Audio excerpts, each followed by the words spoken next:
Hello everyone, once again welcome to my YouTube channel Target Beard. So friends, आज हम discuss करेंगे assessment for learning का topic evaluation. इससे पहले हमने असेसमेंट डिस्कस किया था। ये टॉपिक्स हम पहले भी कई बार डिस्कस कर चुके हैं, जैसा कि मैंने आपको बताया था, बट असेसमेंट फॉर लर्निंग में आपको दोबारा से दिए गए हैं, ये अलग से दिए गए हैं, तो इसीलिए मैं दोबारा से रिपीट कर रही हूँ। ठीक है। हम एवोल्यूशन का मैं नीचे आपको एक लिंक दे दूँगी, वो आप ज़रूर देख लीजिएगा, क्योंकि इस वीडियो में हम एवोल्यूशन और उसके टाइप्स डिस्कस करेंगे। उसका पर्पस, उसकी कैरेक्टरिस्टिक्स वो डिस्कस नहीं करेंगे, क्योंकि वो ऑलरेडी मैं करवा चुकी हूँ। ठीक है। उसका लिंक मैं नीचे आपको एक वीडियो लिंक में दे दूँगी, वो वीडियो आप देख लीजिएगा, तो वो आपको बेहतर समझ में आएगा चीज़ें। तो आइए जल्दी से स्टार्ट करते हैं। Let's start.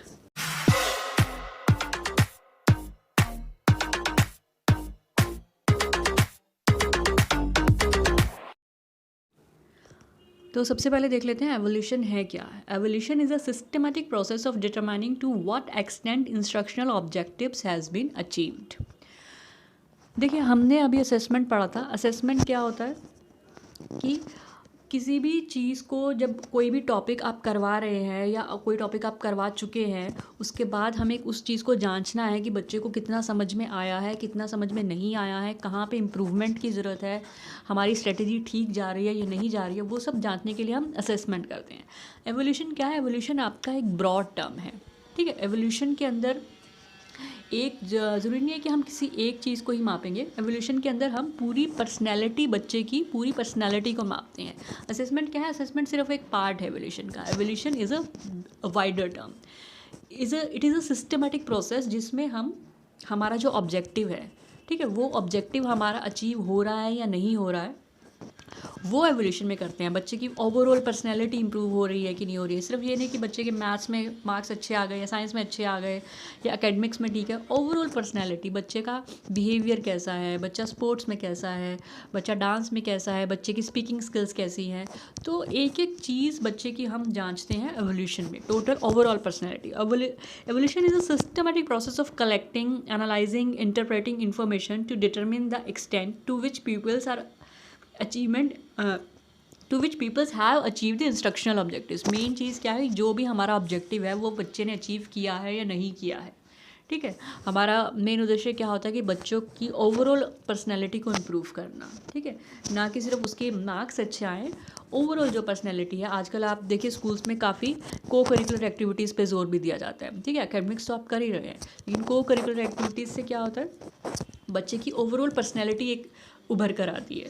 Evolution is a broader term which includes academic and non academic achievements of people. ठीक है। अभी आगे देख लेते हैं टाइप्स ऑफ एवोल्यूशन। देखिए, जैसे हमने टाइप्स ऑफ असेसमेंट किया था, काफ़ी सारे टाइप्स ऑफ एवोल्यूशन भी आपको सेम ही मिलेंगे। फॉर्मेटिव एवोल्यूशन, फॉर्मेटिव असेसमेंट भी हमने पढ़ा था। Summative evolution, prognostic evolution, diagnostic evolution, norm referenced, criteria referenced, quantitative and qualitative। ये सब आपकी बुक्स में भी दिए हुए हैं। हो सकता है कुछ बुक्स में कुछ डिफरेंट तरीके से दिया हो, बट मोस्टली यही होता है। जो सबसे इंपॉर्टेंट है वो आपका फॉर्मेटिव और समेटिव ही होता है। ठीक है। फिर भी अगर इस तरह से क्वेश्चन आता है, आपको टाइप्स डिस्क्राइब करनी है, तो आप ये सारी टाइप्स डिस्क्राइब कर सकते हो।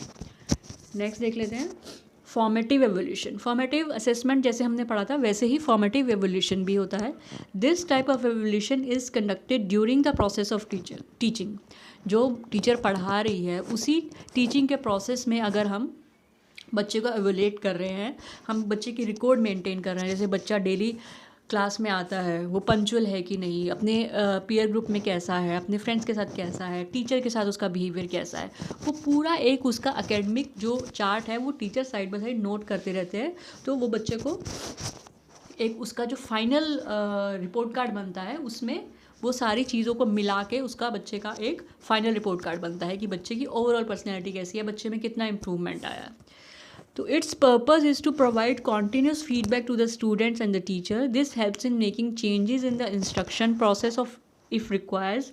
It takes into account smaller and independent units of the curriculum, and in the end students are evaluated through tests. ठीक है। टाइम टू टाइम बच्चे को इम्प्रूव करने के लिए उनको फीडबैक दिया जाता है और एट द एंड बच्चे का एवोल्यूशन किया जाता है। ठीक है। ग्रेडिंग जिसको बोलते हैं। Summative evaluation. Summative evaluation is conducted at the end of an academic year. It evaluates the achievement of objectives and changes in the overall personality of a student at the end of the session. ठीक है। Summative क्या है, आपका year and में होता है, आपका पूरे साल आपके असेसमेंट्स चलते रहते हैं, एवल्यूशन भी चलते रहते हैं, ठीक है, आपके यूनिट एग्ज़ाम्स होते हैं, मंथली एग्ज़ाम्स होते हैं, हाफ ईयरलीज होते हैं, तो वो सब चीज़ें जोड़ के पूरे बच्चे का फीडबैक, जो जितने भी चीज़ों में उसने पार्टिसिपेट किया है, एक्स्ट्रा करिकुलर एक्टिविटीज़ में जो पार्टिसिपेट किया है, पूरा जो निचोड़ होता है वो समेटिव एवल्यूशन में आ जाता है, ठीक है, जिसको हम जब आप कोई रिपोर्ट कार्ड देखेंगे, आजकल जिस तरह के रिपोर्ट कार्ड आते हैं, पहले तो सिर्फ मार्क्स ही दिए जाते थे रिपोर्ट कार्ड में, अभी का आप रिपोर्ट कार्ड देखेंगे तो एक एक चीज़ में उनको ग्रेडिंग दी जाती है, ठीक है, बच्चे की राइटिंग स्किल्स कैसे हैं, स्पीकिंग स्किल्स कैसे हैं, पंक्चुअलिटी कैसा है, नीटनेस कितनी रहती है, तो एक एक चीज़ में वो बच्चे को एवोलेट करते हैं। नेक्स्ट देख लेते हैं prognostic evolution. Prognostic assessments or evaluation act as a means of estimation and prediction of the future career। देखिए prognostic आपको क्वेश्चन में prognostic assessments के रूप में भी आ सकता है, prognostic evaluation के रूप में भी आ सकता है, formative assessment भी पूछ सकते हैं, formative evaluation भी पूछ सकते हैं, ठीक है, लेकिन एवोल्यूशन क्या है, आपका एक ब्रॉड टर्म पे होता है, असेसमेंट आपका एक स्मॉलर टर्म पे होता है। असेसमेंट्स में ज़्यादातर हम फीडबैक देने के लिए, बच्चे को इम्प्रूव करने के लिए करते हैं, एवोल्यूशन में हम ग्रेडिंग, उसका बच्चे का ग्रेडिंग ज़्यादातर करते हैं, ठीक है। अब प्रोग्नोस्टिक में क्या होता है कि हम उसके फ्यूचर के बारे में बच्चे को हेल्प करते हैं कि किस तरह का बच्चे को किस तरह का फ्यूचर में कैरियर अडॉप्ट करना चाहिए, किस साइड में जाना चाहिए, कौन सा स्ट्रीम लेना चाहिए, किस चीज़ में बच्चा अच्छा है, तो वो प्रोग्नोस्टिक एवोल्यूशन से पता लगता है कि बच्चा इस चीज़ में अच्छा है, इस चीज़ में नहीं है, तो इस चीज़ में इम्प्रूवमेंट करने की ज़रूरत है और बच्चा आगे जाके इस चीज़ में और बेहतर कर सकता है, तो वो एक तरह का होता है prognostic evolution. Diagnostic evolution. A diagnostic evolution is a form of pre-evolution where teachers can evaluate students' strengths, weakness, knowledge and skills before the beginning of teaching learning process.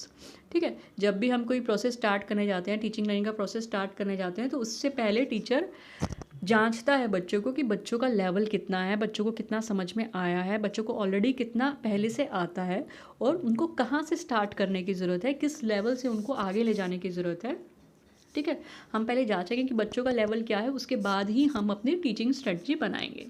It needs specially prepared diagnostic text and many other observational techniques. It is helpful in designing the course and curriculum as per the capabilities of the learner. Norm referenced evolution.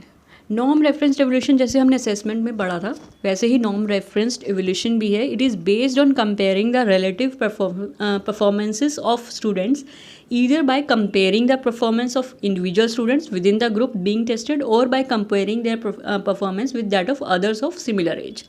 हम बच्चे को compare कर रहे हैं, एक ही class के बच्चे को या तो उसके क्लास के जो उसके दूसरे बच्चे हैं उनके साथ कंपेयर कर रहे हैं, या फिर उसी की एज के दूसरे बच्चों के साथ हम कंपेयर कर रहे हैं। जब भी हम कंपैरिजन में करके बच्चे को आंकते हैं तो वो नॉर्म रेफरेंस्ड एवोल्यूशन होता है। It determines the position of students among the group, ठीक है, पोजीशन हम जिस पे देते हैं बच्चों को कि किसी भी सब्जेक्ट में, किसी भी टेस्ट में या किसी भी स्पोर्ट्स एक्टिविटी में, किसी भी चीज़ में जब हम बच्चे को रैंक करते हैं, बच्चों को एक दूसरे के साथ कंपेयर करके उनको रैंकिंग देते हैं, तो वो यूजुअली नॉर्म रेफरेंस्ड एवोल्यूशन होता है।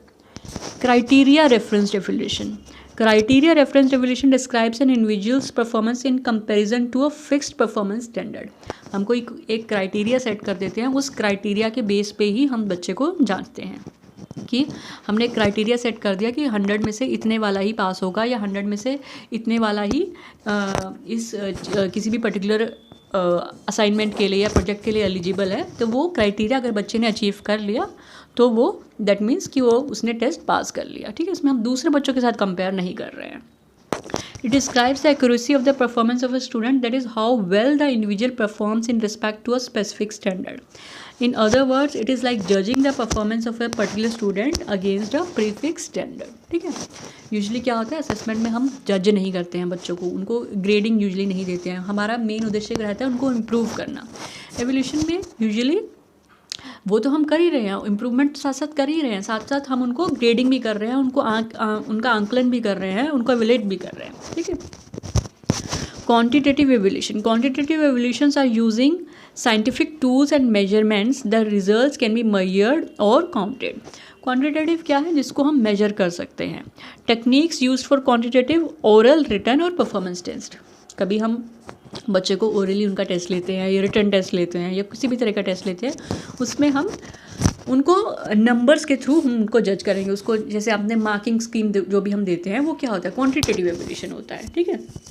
क्वालिटेटिव क्या होता है, more subjective than qualitative evaluation. Qualitative observations are defined in science as any observation made using the 5 senses, ठीक है। इसमें क्या है कि हम उनको ऑब्जर्व कर रहे हैं, जो ऑब्जर्विंग का एक जो तरीका होता है क्वालिटेटिव ऑब्जर्वेशन, हम उनको सिर्फ ये नहीं है कि हम उसका 5 में हमने क्वेश्चंस दिए 3 सही है तो 5 में से 3 नंबर आ गए, वो वहाँ पे काम ख़त्म हो गया। लेकिन क्वालिटेटिव में हम उनको ओवरऑल ऑब्जर्व करेंगे हर चीज़ से। It involves value judgement. Techniques used in qualitative evaluation, कौन कौन सी टेक्निक्स होती हैं क्वालिटेटिव एवल्यूशन के लिए? Cumulative record, such records are made by the school to show all round development of students individually, ठीक है। टाइम टू टाइम जैसे मैंने आपको बताया स्कूल्स में रिकॉर्ड्स बनते रहते हैं कि बच्चे का ओवरऑल पर्सनैलिटी कैसे इंप्रूव हो रहा है, ठीक है। बच्चे की स्किल्स कैसे इंप्रूव हो रहे हैं, बच्चे पहले जब आया था तब कैसे स्किल्स थे और धीरे धीरे उसके स्किल्स किस तरह से इंप्रूव हुए हैं हर चीज़ में, तो वो क्यूमुलेटिव रिकॉर्ड्स में हम उनको रिकॉर्ड करते रहते हैं। Anecdotal records, these records maintain the description of significant events or works of students. कोई भी इंपॉर्टेंट कोई इवेंट होता है स्कूल में या कोई भी असाइनमेंट दिया जाता है या पर्टिकुलर कोई प्रोजेक्ट दिया जाता है, उसमें बच्चे ने कैसा परफॉर्म किया तो वो अलग से एक रिकॉर्ड बनाया जाता है कि स्पेशली ये इवेंट हुआ था, बच्चे ने इस तरह से पार्टिसिपेट किया था और इस तरह से परफॉर्म किया था, तो उसका एक अलग से रिकॉर्ड बनता है, तो उनको बोलते हैं anecdotal records. Observation, this is the most common technique of qualitative evaluation of students. This is the only technique for the evaluation of classroom interaction. कुछ चीज़ें होती हैं जो टीचर सिर्फ ऑब्जर्व करके बच्चे को जांचता है, जैसे कि बच्चा किस तरह से बिहेव कर रहा है, बच्चे का बिहेवियर कैसा है, पंचुअल कितना है, बच्चे की क्लीनलीनेस कैसी है, तो कुछ चीज़ें होती हैं जो सिर्फ ऑब्जर्वेशन टेक्निक से हम कर सकते हैं। Checklist states specific criteria and allow teachers and students to gather information and to make judgments about what students know and can do in relation to the outcomes. Checklist में क्या है, checklist सिर्फ yes और no पे based होते हैं ज़्यादातर, ठीक है। हम कोई एक पॉइंट्स बना लेते हैं, कोई एक क्राइटेरिया सेट कर लेते हैं, कुछ पॉइंट्स बना लेते हैं और वो हम चेकलिस्ट में उनको सिर्फ येस और नो में हम आंसर करते हैं कि बच्चे का वो क्राइटेरिया फुलफिल करता है या नहीं करता है। मान लीजिए किसी प्रोजेक्ट के लिए बच्चों की हाइट इतनी होनी चाहिए या बच्चों का कोई एक पर्टिकुलर असाइनमेंट बच्चों ने क्लियर किया है कि नहीं किया, पर्टिकुलर कोई टेस्ट बच्चों ने क्लियर किया है कि नहीं किया, तो वो उनके आंसर सिर्फ येस और नो में रहते हैं, तो वो होती है चेकलिस्ट, ठीक है। जिससे हम एक जनरल आइडिया लगाते हैं कि बच्चा पर्टिकुलर प्रोजेक्ट के लिए क्वालिफाई कर रहा है या नहीं कर रहा है, तो वो चेकलिस्ट में हम एक रिकॉर्ड मेंटेन करते हैं, ठीक है। अभी difference between assessments and evolution ये भी मैं पहले पढ़ा चुकी हूँ, ये मैं नीचे आपको एक लिंक दूंगी, आप प्लीज़ वो वीडियो ज़रूर देखिएगा। उसमें मैंने पर्पस, क्लासिफिकेशन और डिफरेंस सब चीज़ें डिटेल में पढ़ाया हुआ है, वो आपको काफ़ी हेल्पफुल लगेगा। तो फिर भी मैं एक बार यहाँ पर भी क्लियर कर देती हूँ असेसमेंट और एवल्यूशन में डिफरेंस क्या है, क्योंकि इसमें बच्चे यूजुअली कन्फ्यूजन रहता ही है। असेसमेंट क्या है, इम्प्रूव्स लर्निंग क्वालिटी। पहले तो मैं ये बता दूँ असेसमेंट एवल्यूशन का ही पार्ट है, कुछ अलग नहीं है। असेसमेंट एवल्यूशन का ही एक छोटा रूप है असेसमेंट। एवल्यूशन क्या है, जजेस लर्निंग लेवल, थोड़े बड़े लेवल पे हम बच्चे को जज करते हैं। असेसमेंट तो साथ साथ चल ही रहा है, फिर उसका ग्रेडिंग करते हैं। असेसमेंट क्या रहता है, यूजुअली अनग्रेडेड रहता है, कभी कभी ग्रेडिंग भी हो जाती है बट यूजुअली अनग्रेडेड रहता है। एवल्यूशन हमेशा ग्रेडेड रहता है, ठीक है। Assessment provides feedback, evolution shows short walls. Assessment क्या है, जो इम्प्रूवमेंट के लिए हम कर रहे हैं, वो यूजुअली हम बच्चे को इम्प्रूव करने के लिए फीडबैक टाइम टू टाइम देते रहते हैं। तो लेकिन जो एवल्यूशन होता है वो बच्चों की कमियां दिखाता है कि फाइनली आपका ये रिजल्ट है और यहाँ आपकी कमियां हैं, ठीक है। असेसमेंट प्रोसेस ओरिएंटेड है, एवल्यूशन प्रोडक्ट ओरिएंटेड है। असेसमेंट ऑनगोइंग प्रोसेस है, एवल्यूशन प्रोवाइड्स क्लोजर, ठीक है। समेटिव असेसमेंट आपका जब ईयर एंड हो गया तो आपका समेटिव एवल्यूशन हो जाता है, इट प्रोवाइड्स क्लोजर, ठीक है। तो ये थे डिफरेंसेस। इसके अलावा भी अगर आपको फिर से कोई भी कन्फ्यूजन है तो प्लीज़ मुझे कमेंट करके बताइएगा, मैं कोशिश करूँगी उनको दोबारा से एक वीडियो बनाने की। और इसके बाद जो है हमारा ब्लूम्स टेक्सोनॉमी भी है आपका असेसमेंट फॉर लर्निंग में, उसका भी मैंने एक अलग से वीडियो बनाया हुआ है, तो उसका लिंक भी मैं आपको नीचे दे दूँगी, तो मुझे नहीं लगता दोबारा करवाने की ज़रूरत है, ठीक है। तो इसके बाद हम नेक्स्ट टॉपिक है आपका अचीवमेंट टेस्ट, ठीक है। तो वो टॉपिक मैं जल्दी लेकर आऊँगी, अचीवमेंट टेस्ट। तो तब तक के लिए have a nice day, good bye.